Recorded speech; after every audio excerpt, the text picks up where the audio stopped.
Hello everybody and welcome to Calls. This is the 2022 Bermuda Data Dive Show. Once again, bear with me. I'm feeling a little better, but still quite a bit nasally and not quite 100%. So I'll have to be sniffling and coughing and sneezing, hacking, and otherwise phlegming my way through this show once again. So again, just bear with me. There's quite a bit to get into. The initial research show was shortened last night to try to save my voice for tonight and Wednesday night. So the usual introduction, chat is open. Join me there. Want to hear how you did this past weekend at the Zozo. Any bets you've made already? What your initial lean is this week for the Bermuda? All statistics are provided by Fantasy National, fantasynational.com. An amazing resource. It helps me pretend I know what I'm doing at this. And then all the links to my social media are in the description. Follow me there. That's where I post my betting cards for each week, as well as interesting tidbits of information that I find as I'm researching throughout the week. Which leads me to that I've been teasing for a little while now. Next Sunday, the initial research show of the Mayakoba is when I'll have that official exciting announcement. So quite excited for that. I hope you join me. I've got a lot of neat stuff coming up, and it all revolves around that. So with that, let's dig into the data for the 2022 Bermuda. And unfortunately, as we switch on over here to Fantasy National, normally in the data dive shows, I will begin with the tournament fact sheet that gets released sometime during Monday. It has not been released, fortunately, or at least as far as I can tell. Everything from last night's tournament fact sheet, which was from last year, is still viable. So if you're looking for that tournament fact sheet, or you want some little bit of background notes on the Bermuda, make sure you check out last night's show, as I had the tournament fact sheet at the beginning of that of the show there. Let me make sure chat is up and going, but throughout today, whenever I was able to get up off of the couch and get myself moving a little bit, I went here to Fantasy National and tried to play around with different statistics that we had there you go, my English is already gone. We had seen last night in the initial research show. We were looking through the 2020 and 2021 kind of leaderboard and the underlying statistics, and what kind of came to be a strong correlation or strong indicator of who gravitated towards the top of the leaderboard. So I was trying to play around with that some today, and I've made a mixed condition model that I don't know how I should feel about it, because I actually feel pretty darn strong about it. I feel pretty good about it. Normally the first run through I don't. So I don't know if that means I've really nailed it on the head or I'm full of shit. Probably the latter, but I'll go through that here after a little while, and hopefully you're in chat, or if you're not, if you're catching the show afterwards, leave it in the comments. What do you think? What am I missing, or what would you have done different, and so on. But I'll make sure to give my opinion on what I was thinking in building the data model, at least the first run through. So this is the kind of default homepage that I go to for Fantasy National. I sample it down to the last 36 rounds in the last 6 months. And I think last night we didn't get into too much Corn Ferry statistics, so we're definitely going to be doing that tonight, as there are a lot of, sorry, got to make sure I have stuff to drink tonight. We're going to have a lot of Corn Ferry Tour guys, as we normally do in the fall events, so we want to make sure we're encapsulating as much data as we can on these guys. Even though they are limited in scope, in the Corn Ferry Tour and what stats they gather, anything is better than nothing.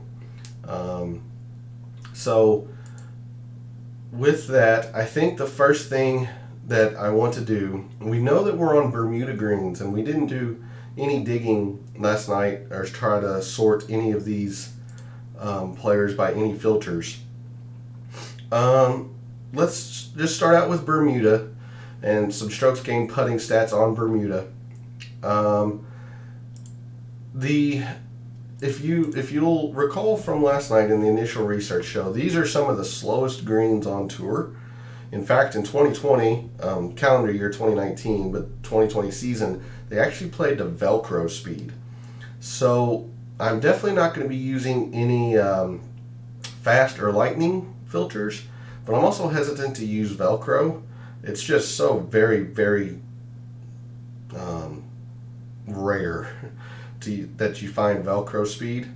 So, I mean, I'm definitely going to be using Bermuda. We are in Bermuda greens after all. But I don't think I'm going to use any speed filters for this week. And let's see, if I'm in the last 6 months, you've got up to 22 rounds. I'm going to increase that to last 12 just because a lot of the Bermuda, and I just clicked Camilo Villegas randomly. A lot of the Bermuda greens are played very early in the season, as in the fall portion of the season, and say February, March, a little bit of April, and that's just due to the warmer climates that golf can still be played in stateside or places like Bermuda, so on and so forth. So I'm actually going to increase it out to the last 12 months, and because of that, 36 rounds is a decent enough sample size. Let's just see who the strongest putters are on Bermuda. So you've got Christian Bezuidenhout, Denny McCarthy, Matthew Fitzpatrick, Patrick Reed, and Thomas Detry are your top 5.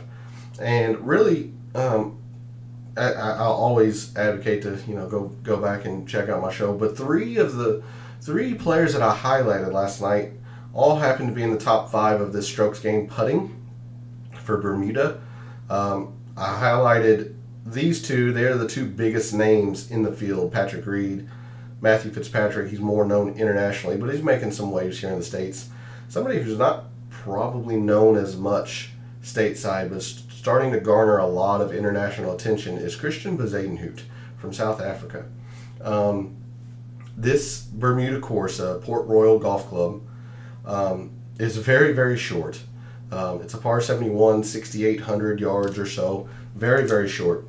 And Bezuidenhout is both very short off the tee and can get wayward off the tee. So he is he's like me. In the sense of, I have no idea where my tee shots are going. But, as a pro, you should probably know. But when you're talking about professionals, that is a very bad combination when you are not long off the tee and wayward off the tee. So anytime there's driving is going to be a big factor. That's not Bezuidenhout's game. However, because this course you don't need length here by any means. And fairway, normally if you think distance doesn't mean much, that means you'd have to hit your fairways. That's really not the case here either. This is more of a around the green and putting type contest, and that's where Bezuidenhout shines. And as much as I was hopeful that Bezuidenhout might have some decent odds, I think at least DraftKings Sportsbook were well aware of his skill set, as he opened at 12-1, and I was very, very disappointed. Bezuidenhout was somebody I was targeting the moment I started my bit of research yesterday. But having said that, those are the top 5 putters here: Bezuidenhout, McCarthy, Fitzpatrick, Reed, and Detry, followed by Hayden Buckley, Seung-Yul No, Camilo Villegas, Brian Gay, and Max McGreevy. Brian Gay is your defending champion. He has finished no worse than tied for third at this event. You can see here he has a bunch of terrible statistics, at least on Bermuda, because remember, we still have the Bermuda filter going here. He has a lot of terrible statistics except for putting and by extending to short game. So I looked at Brian Gay a little bit, and we'll do so now. He comes in with terrible form. You can see here, I mean, Bermuda is his strongest putting surface by a decent amount. I know we'll take a look at the wind Wednesday, but I went ahead and cheated a little bit, took a sneak peek. This is going to be a big factor. The wind forecast right now is calling for upwards of 30-mile-an-hour winds. Port Royal Golf Club is sitting right on the Atlantic Ocean, so wind is definitely going to be a factor. So the better you play in wind, the better. So that's another positive for Brian Gay. But he's coming in with some awful form. Missed the cut at the Sanderson Farms. The first event of the FedEx Cup playoffs, Northern Trust, he missed the cut. Very mediocre Wyndham, very mediocre John Deere, and then there's a lot of red in here. A lot of red in here. But I want you to notice, we'll scroll down, as he won the Bermuda last year, look at the form he came into that.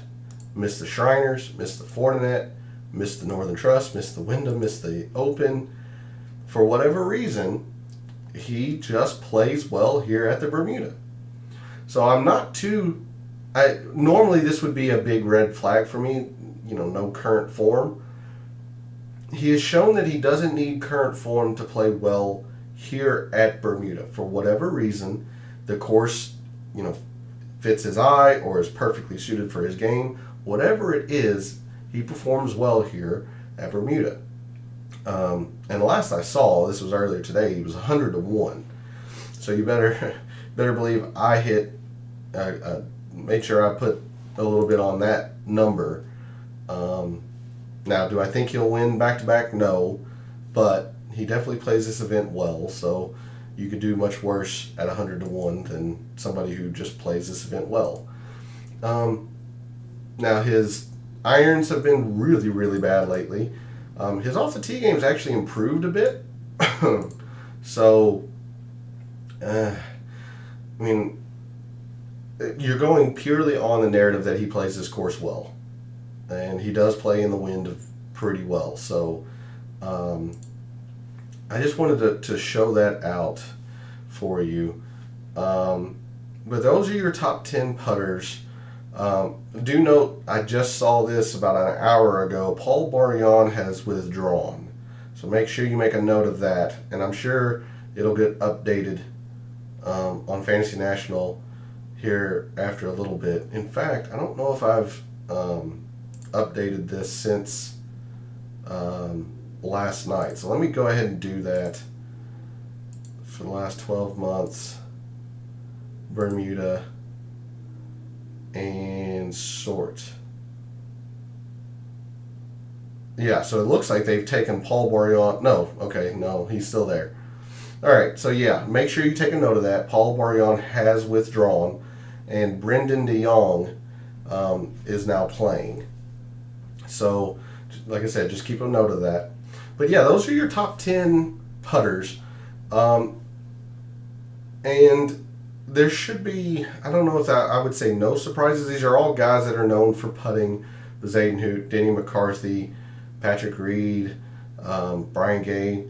I don't know a ton about Max McGreevy being a Korn Ferry Tour graduate, but he's popped on a lot of putting models or putting statistics. We're on Bermuda, so at the Fortinet he was pretty awful. Sanderson Farms, which is Bermuda. Down at CC Jackson, he putted very well. So, yeah. Adam Hadwin, always known as a good putter. Johnson Wagner, a good putter. Vaughn Taylor, Patrick Rogers, so on. So, interesting stuff there. Let's go ahead and remove the Bermuda filter, something that I'm definitely going to be taking a whole lot of focus on this week. There is no denying that this is a very, very short course. Very, very short course. Again, we'll keep it at the last 12 months just to make sure we bring in as much data as we can that is pertinent. Let's just take a look at who plays well on short courses. And already you see a bit of some overlap here.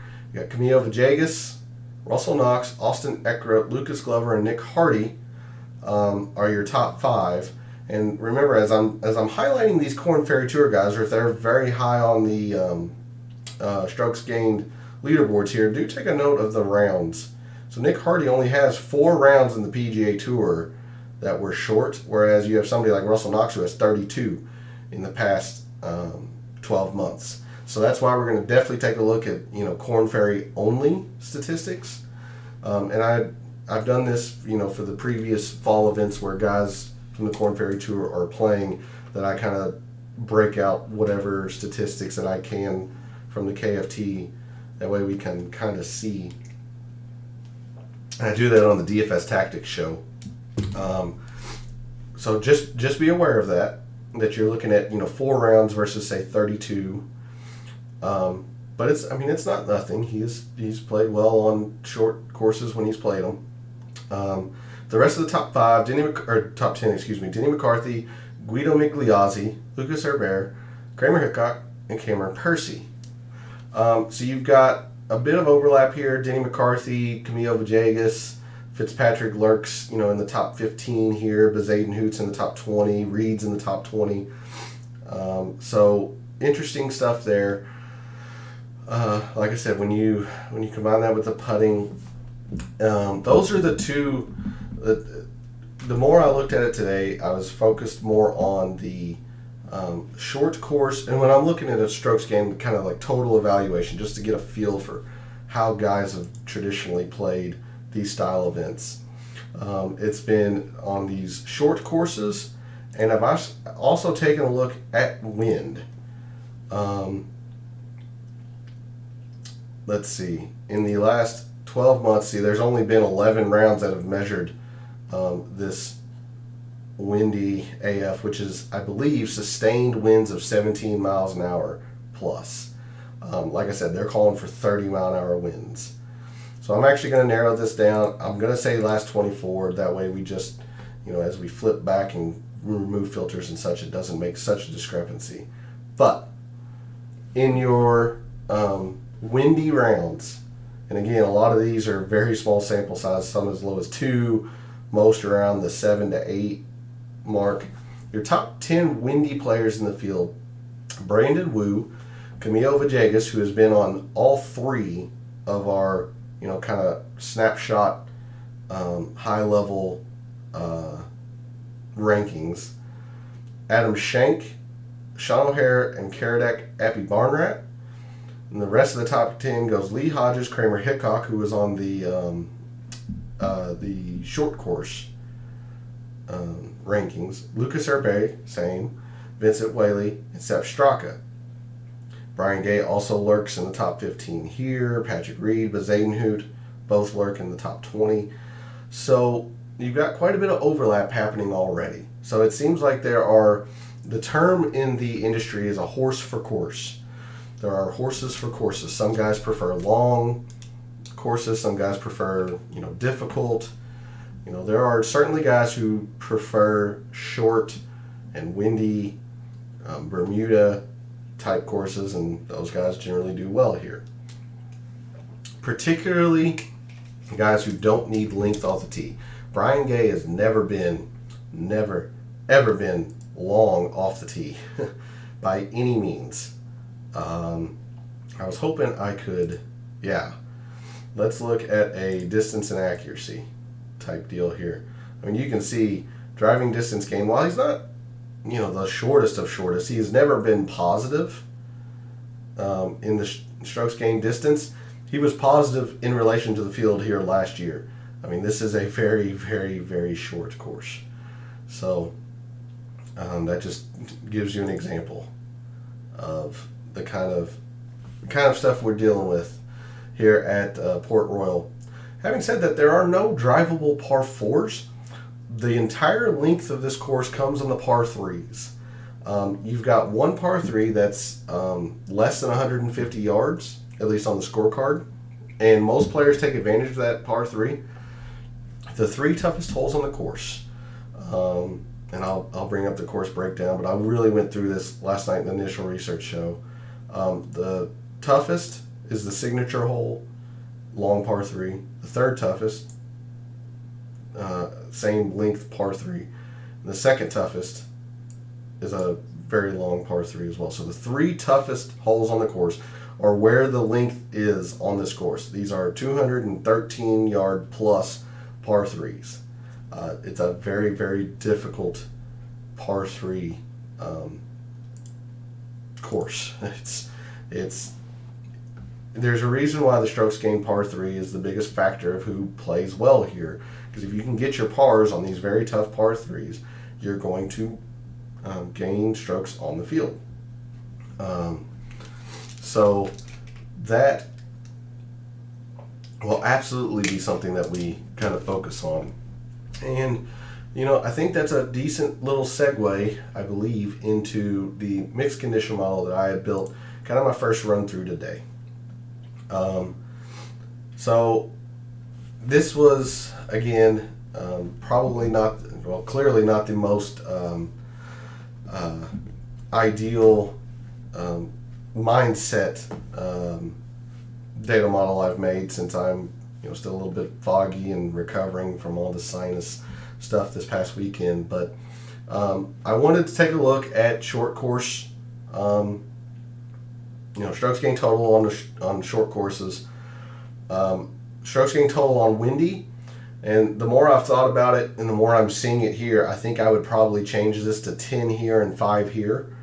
But I had just seen the wind forecast when I had made this data model, and I saw how windy it was supposed to be. That definitely played a factor into me putting 10 here. And we'll look throughout the week and we'll see how much this kind of changes. I'm definitely going to use these 2 metrics. I just don't know what percentage yet. Anyone who knows me knows that I prefer strokes gained approach. I also use some approach on windy conditions. Some guys can hit, these low stinger type drives, but once you have to approach the green, they can't flight their, they can't hit their approach shots with, with any lack of flight or I'm not a great golfer, so I don't know what the terminology is here, but the saying I've always heard is flighting your ball. So, in the wind, you're going to have to control how high you hit it and such like that.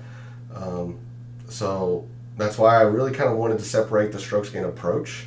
Just take a small look at that, see who, maybe in a strokes gained total says that they're okay, but maybe their approaches are great, or the other way around, their approaches are terrible in the wind. 5% around the green, again, I don't know how much that's going to play here. But knowing that the fairways aren't that big of a deal, distance isn't that big of a deal, it's going to have something. The course breakdown did have a graph showing that scrambling was more of a percentage here than at the normal tour event, so it's not nothing. So I went ahead and added some around the green, and I went ahead and added some scrambling as well. Normally I like to use either birdies or better gained or good drives or something like that. And that just didn't play out when we went through the initial research.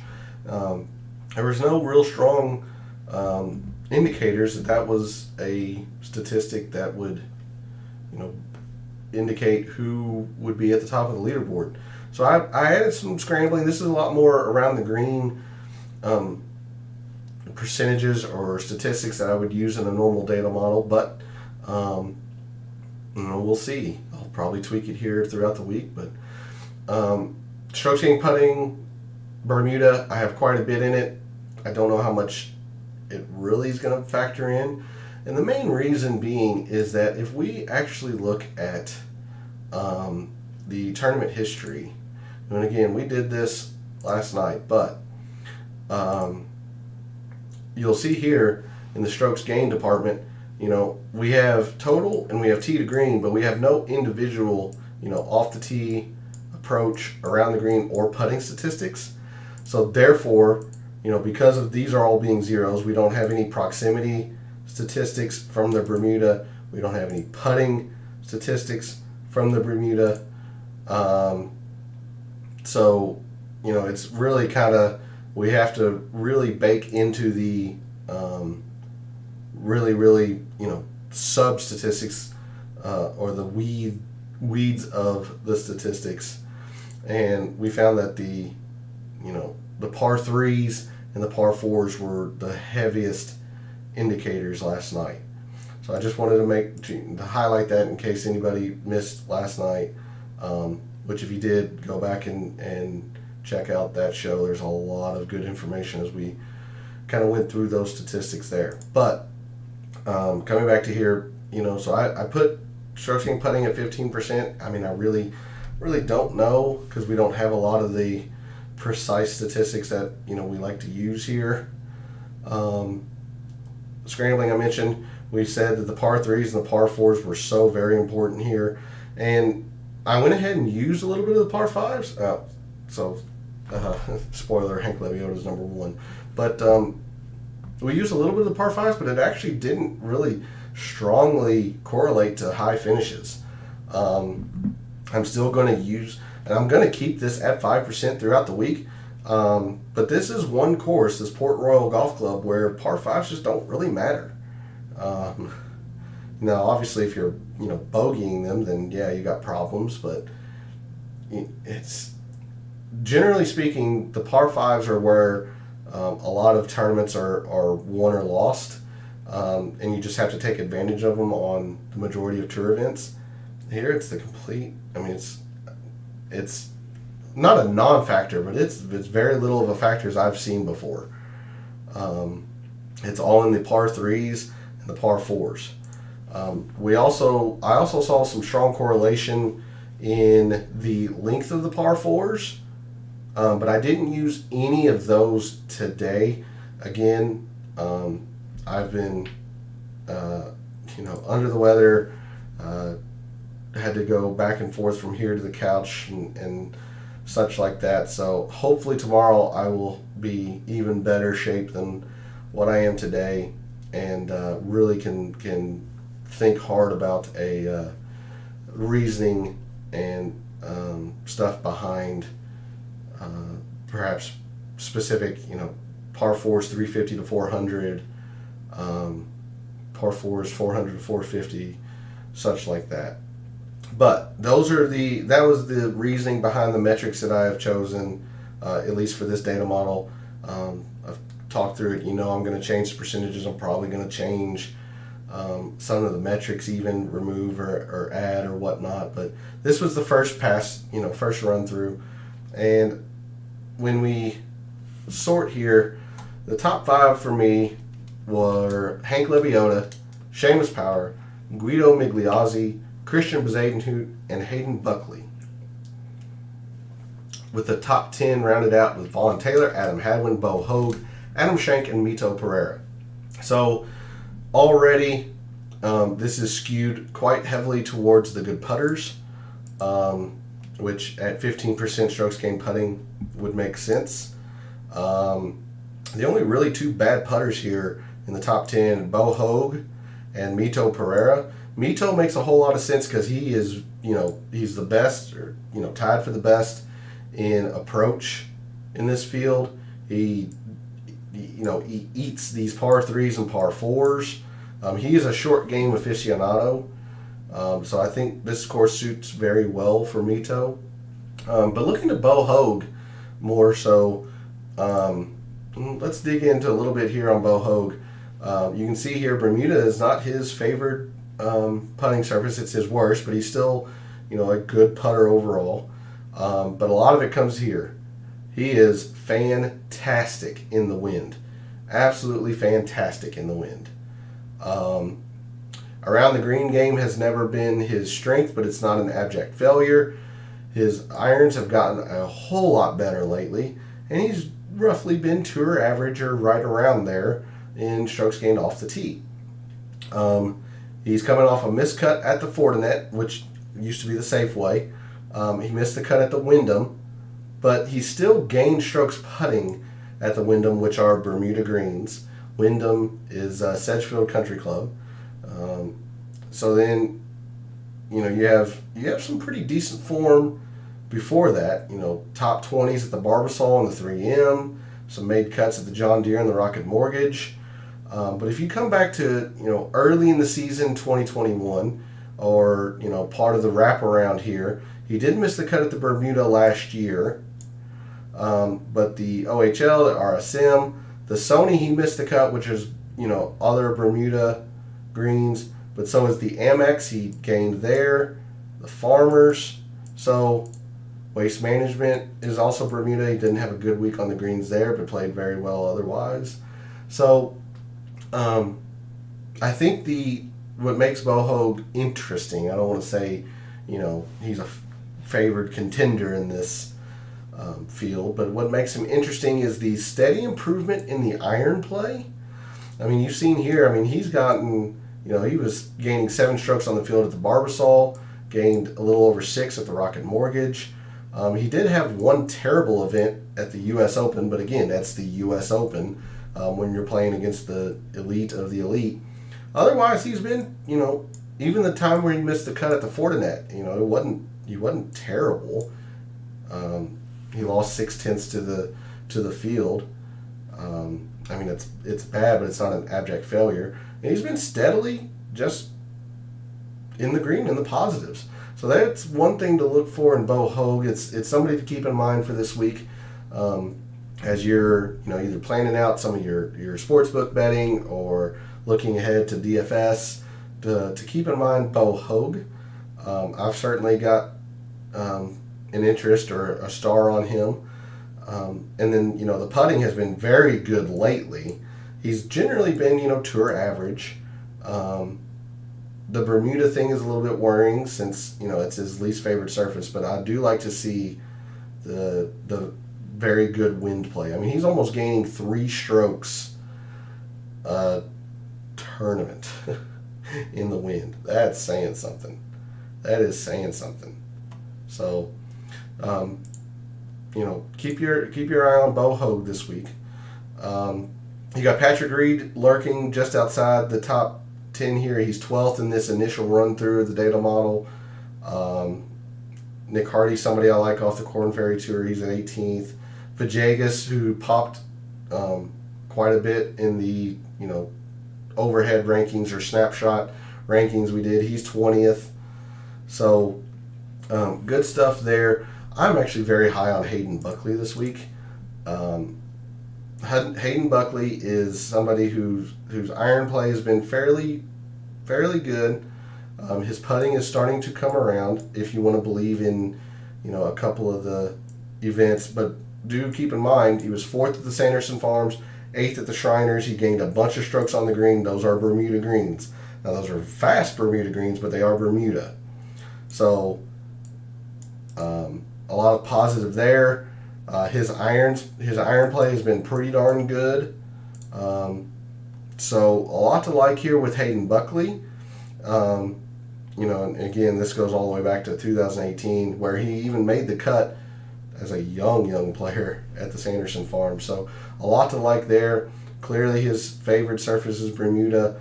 It doesn't look like he's played any rounds that have measured windy. But Hayden Buckley is somebody I really like this week. And I'll definitely be keeping an eye on him. In the DFS portion, I've already made my outright win bet on him. But there is a look at the rankings that I have for this particular percentage and statistics used for the data model.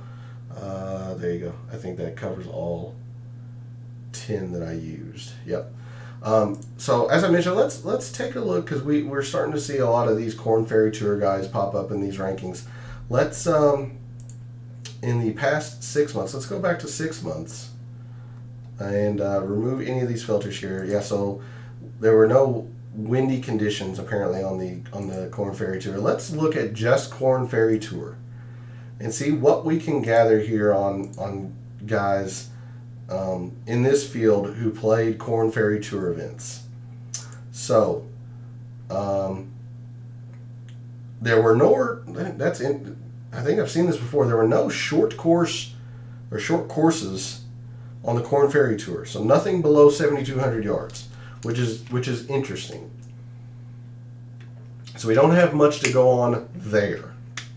So we're definitely going to have to be looking at a strokes gained total overview. But in a strokes gained total Bermuda sense, and try to gather as much information as we can around this, there were, looks like, 5 rounds maybe? Yeah, 5 rounds that were measured on Bermuda greens in the past 6 months. If we expand this out to 12, there we go. So we've got upwards of 20 rounds in the last 12 months. Let's do that. In the last 12 months, in the last calendar year, on the Corn Ferry Tour on Bermuda greens, all we can look at is strokes gained total. But let's take a look there. You've got Stefan Jaeger, Chad Ramey, Lee Hodges, Andrew Novak, and Max McGreevy are your top 5 in a strokes gained total on Bermuda greens. And again, you kind of want to focus on the putting, but we just can't. We don't have the individual statistics there. We can only go by strokes gained total. But there you go. There's your top 5 strokes gained total on Bermuda greens. And we were talking about Hayden Buckley. Hayden Buckley, actually, of the people in the field, Hayden Buckley comes in at 26th. So not great, at least in relation to the other players in this field who played in the on the Corn Ferry Tour. So small sample size, maybe. Hayden Buckley is still somebody that I'm really high on this week, but again, it's a small amount of data, but it's all we can really do is take a look and see what data we can find on these Corn Ferry Tour guys. Let's jump to let's look at par 3s. Par 3s are so very important here at Bermuda, at the Bermuda Championship. So in par 3s, let's go back to the last 6 months. Let's not make this too crazy. You've got 36 rounds in here. So in the strokes gained par 3s, of the guys who played in any Corn Ferry Tour events in the last 6 months, the par 3 leaders are Sahith Theegala, Chad Ramey, Stefan Jaeger, Peter Uihlein, and Max McGreevy. So you got already quite a bit of overlap here in Ramey, Jaeger, and McGreevy were both strokes gained total Bermuda and in these par 3s. You've got Mito Pereira is at 8th, Bezuidenhout was 10th. Still, interestingly enough, Hayden Buckley is pretty low here on these par 3s. Did I pass him? Nope. He's all the way down here at 61st on par 3s. So that's 2 kind of strikes against him. Let's look at the long par 3s and see who plays these the best. You've got Chad Ramey, Michael Gligic, I think, Nick Hardy, Max McGreevy, and Taylor Pendrith are your top 5 on specifically long par 3s, 225 plus. Interesting stuff there. Let's take a look at the par 4s. And again, this is filtered just on guys who have played Corn Ferry Tour rounds. When you rank by strokes gained par 4, it goes Mito Pereira, Adam Svensson, Stefan Jaeger, Hayden Buckley, and Callum Tarrant. So this is where Hayden Buckley starts to show his form.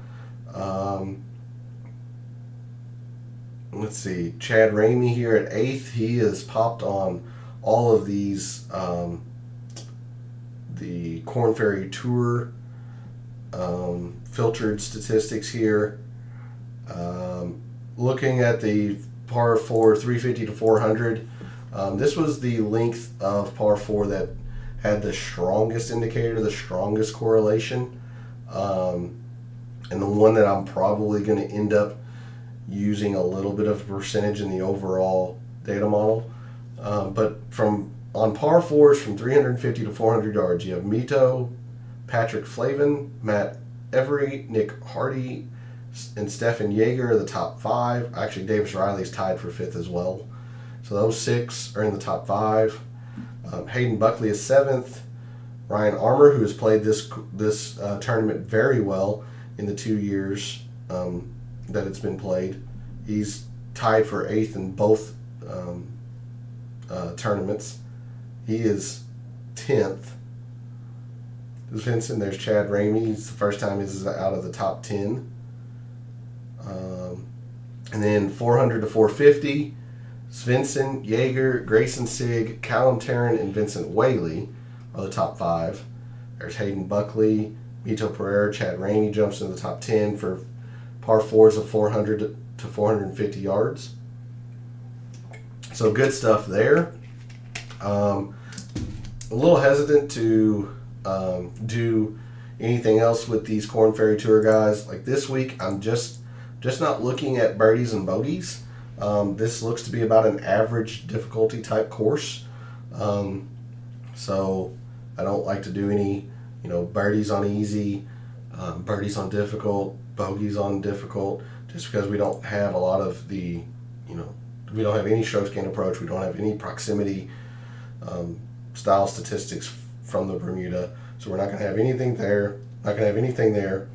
We did see, driving distance doesn't matter.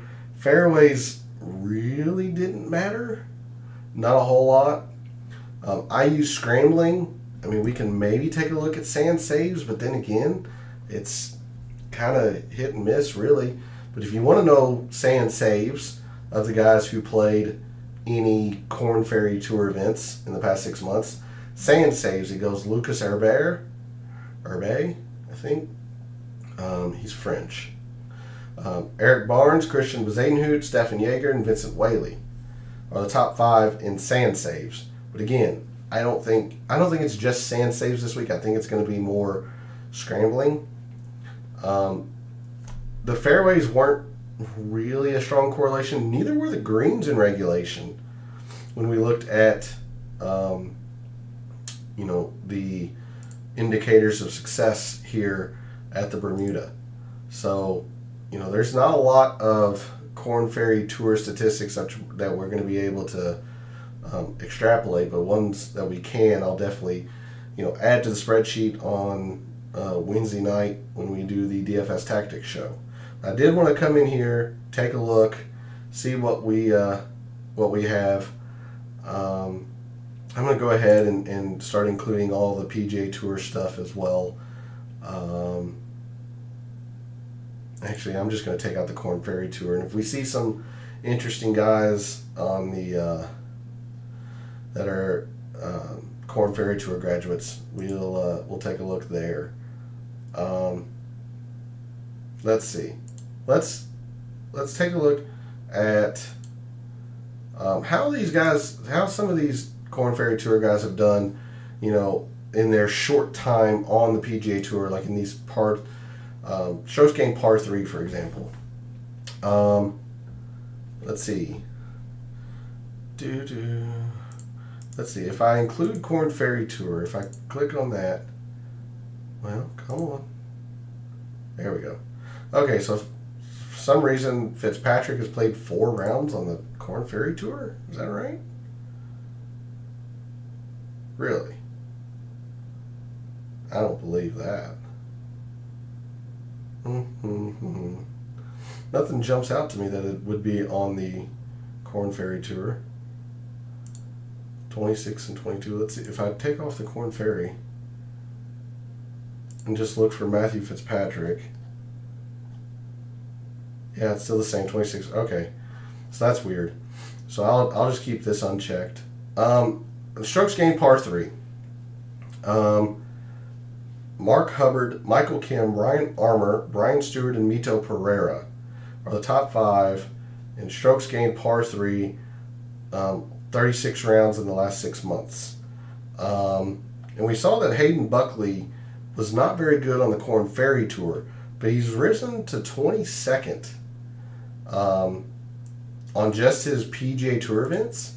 So between the Fortinet, the first, second, and I think fourth events of the season, the Fortinet he missed the cut, but 4th and 8th on the Sanderson Farms and the Shriners. Let's take a more of an in-depth look here on Hayden Buckley. Par 3s, Fortinet he gained a little bit. Sanderson Farms he lost a little bit. He was very good on the par 3s at the Shriners.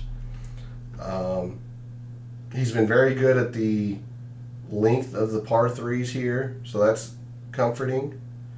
Okay, not too bad. Let's see, who was somebody else that popped quite a bit? Oh, Chad Ramey.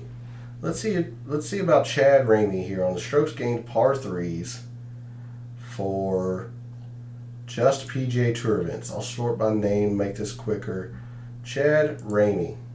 Looks like he's not been playing well on these on the PGA Tour professional par 3s. Fortinet missed the cut. Sanderson Farms he made the cut, but it was pretty bad. Top 15 at the Shriners.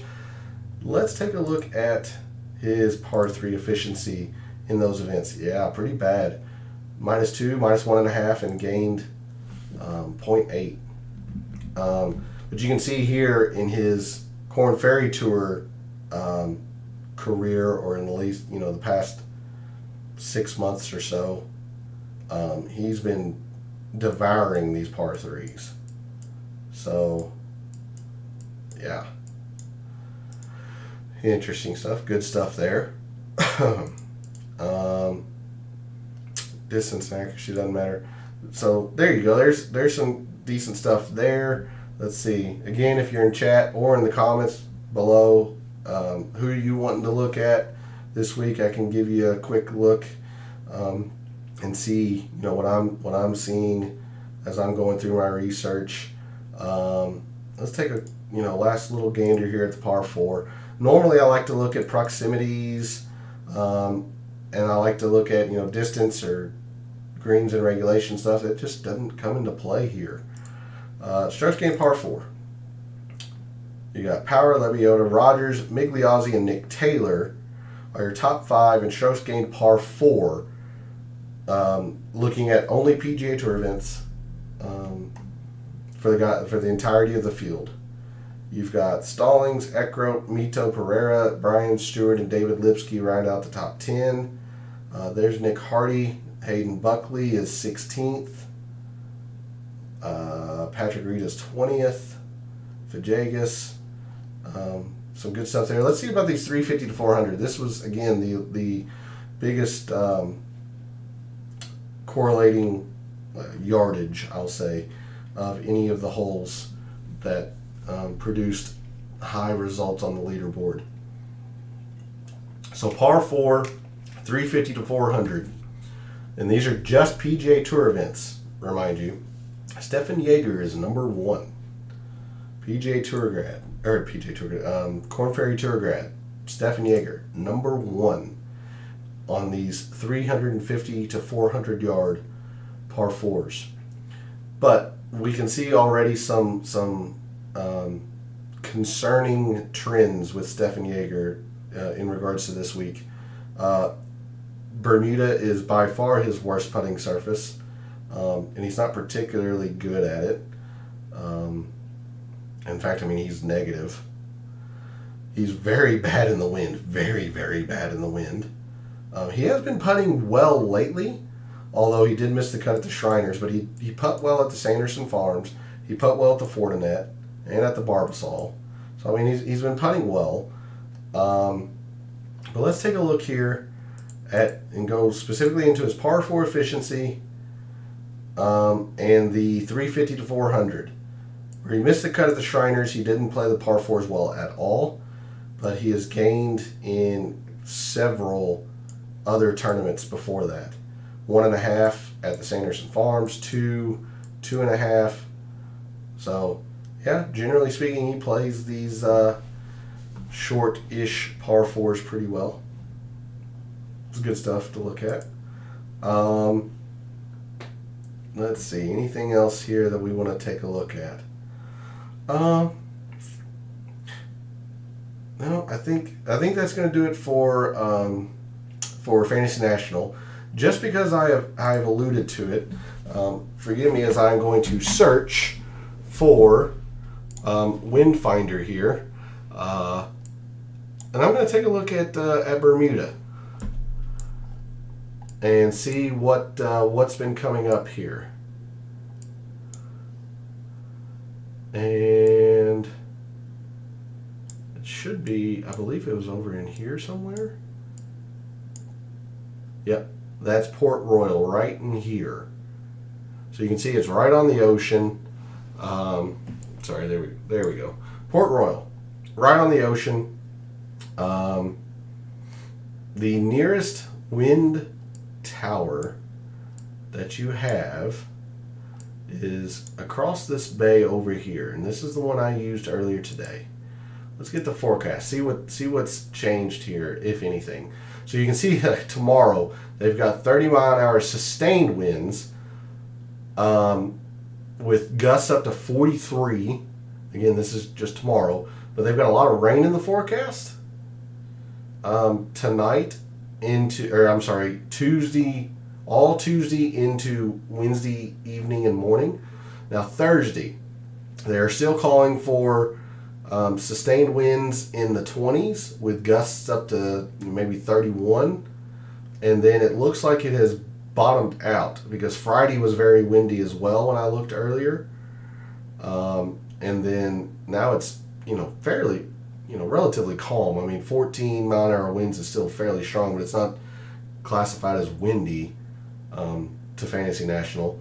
And then Sunday looks like it's going to be windy with a lot of rain. I mean, for what it's worth, 6 days out from the tournament. But just wanted to give you a look here. Like Thursday is still looking like a mess. Just a lot of wind. So interesting to look at. That's why I went ahead and cheated, because I figured being on the coast, right on the ocean, I figured wind might play a factor, and indeed they're calling for a lot of wind. Again, take it with a little bit of a grain of salt. It's 4 days out from the tournament.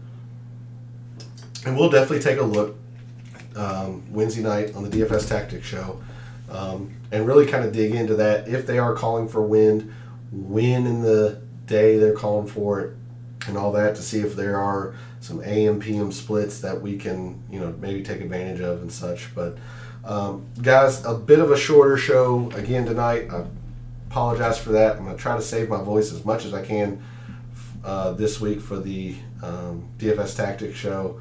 Hopefully it gave you some good info tonight as we start to prepare, make some lineups, put some sportsbook bets in for the Bermuda. As always, feel free to reach out on social media or in the comments section. Would love to hear from you. I hope your weekend went much better than mine, betting wise and health wise. It was an all around I got my shit kicked in this weekend between the health and the DFS, and it was just bad. So anyway, that's going to do it for the Bermuda Data Dive show. Make sure you tune in Wednesday for the DFS Tactics as we prepare our lineups. And then the initial research show, October 31st, is the special announcement I've been wanting to make, and now I can officially make it and such. So please tune in for that. I've got a lot of special stuff to get through there, and some good stuff for the for those of you who've been with me for a little while. So more details to come. But guys, for any bets that you've already made at the Bermuda this week, for any bets that you're going to make this week at the Bermuda, and until I see you Wednesday night, may all your bets be profitable.